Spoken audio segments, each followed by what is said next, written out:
Sa karagdagan pa nating mga balita, pag-uulat naman mula sa ating CNN roving reporter sa Mindanao. CNN Live Nationwide. Willie Boy Ramos, magandang araw sa iyo. Magandang araw din Ariel, magandang araw Pilipinas, mayong adlaw Mindanao. Formal na nagpalabas ang Bangsamoro government sa mga pangalan ng mga officers in charge sa 8 bagong tatag na mga bayan sa Special Geographic Area sa bayan ng Tugunan.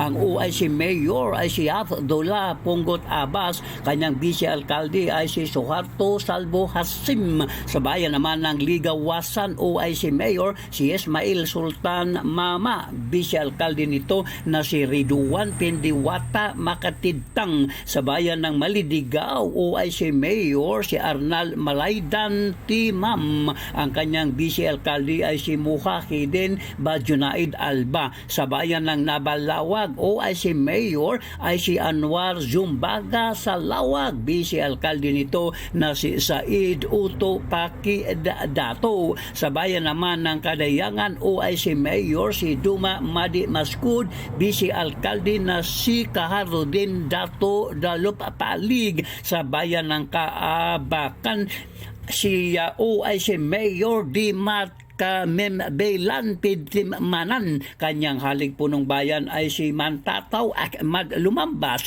Sa bayan naman ng Pahamudin OIC Mayor si Badruddin Aliman Ibrahim, kanyang Vice Alcalde ay si Datu Ibrahim Lauban Rahman, at ang pangwalong bayan ay ang Kapalawan OIC Mayor dito ay si Norman Kadi Inalang, at ang kanyang Vice Alcalde ay si Tuto Dading Lagidlao. Mayroon ding itinalagang mga OIC Town Councilors sa bawat bayan na tig-8 mga ISB members. Ang official na mga listahan ay ipinalabas kahapon mula sa Bangsamoro Government. Wala Ramos, Simon Robin, reporter ng Mindanao Radyo Kalikasan ng City Base, nagulat ng live para sa CNN Pilipinas. CNN Live Nationwide.